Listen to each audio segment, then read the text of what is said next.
ये भारत जो हमारा देश है, हमारा वतन अजीज है, इस भारत का कोई मजहब नहीं है। ये भारत ना हिंदुओं का है, ना मुसलमानों का है, ना ईसाइयों का है, ना सिखों का है। ये भारत किसी का भी नहीं है। ये भारत सबका है, चाहे वो खुदा को मानता हो या ना मानता हो। ये भारत की खूबसूरती है।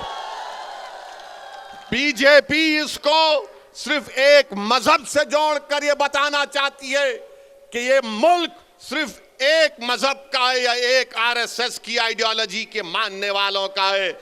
आरएसएस वालों, तुम क्या एक मिसाल पेश कर सकते हो कि मुल्क की जंग आजादी में तुम्हारे कौन से लोगों ने अंग्रेजों के खिलाफ आजादी में हिस्सा लिया? क्या तुम्हारे किसी एक लीडर का तुम नाम बता दो। अरे तुम तो अंग्रेजों से मिले हुए थे। तुम्हारे उस वक्त के सरसंघचालक ने कहा था, तुम्हारे उस वक्त के सरसंघचालक ने कहा था कि आजादी की लड़ाई में हिस्सा मत लो। नाम लो मैं उनका। मेरे अजीज दोस्तों और बुजुर्गों, आज आरएसएस भारत के मुसलमानों को देशभक्ति सिखा रही है।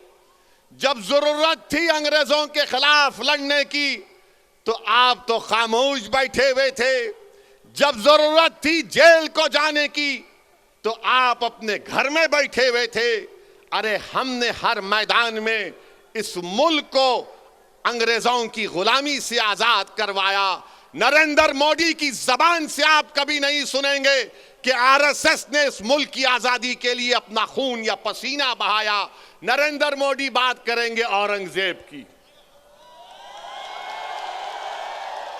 नरेंद्र मोदी बात करेंगे शिवाजी की। नरेंद्र मोदी कभी बात करो सन 57 की जंग आजादी में।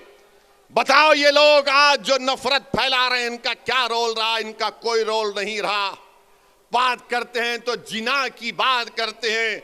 अरे इसी सरजमीन से हमने टू नेशन थियरी को रिजेक्ट किया, मुस्तरद किया। हमने इंडियन नेशनलिज्म और कॉम्पोजिट कल्चर की बात की थी।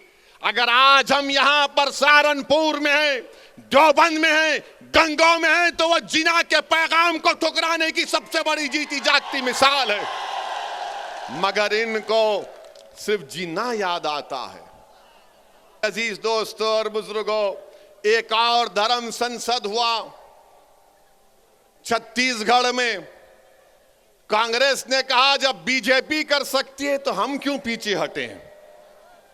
कांग्रेस की सरकार छत्तीसगढ़ में, वहां पर धर्म संसद होता है और उस छत्तीसगढ़ रायपुर के धर्म संसद में कांग्रेस का कैबिनेट रैंक का मंत्री बैठा हुआ है।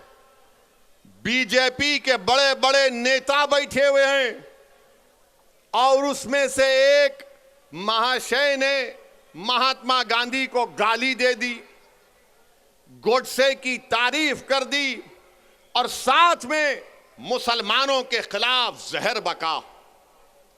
उसी धर्म संसद में यह भी कहा गया, अगर मैं कहूं आपके सामने तो यकीनन मुझे कहना पड़ेगा क्योंकि रिकॉर्ड है। रिकॉर्ड में उस रायपुर के धर्म संसद में क्या क्या कहा गया, उसमें एक मोहतरमा भी थी। उनको मिसेस नहीं बोल सकते, उनको मोहतरमा कहना पड़ेगा। मैडम ने कहा मैडम ने कहा कि धर्म संसद इसीलिए हम कर रहे हैं क्योंकि बच्चियां 18 साल की उम्र में दूसरी जात के लोगों के साथ भाग जाती। मैडम आपको कैसे मालूम भाग जाती हैं?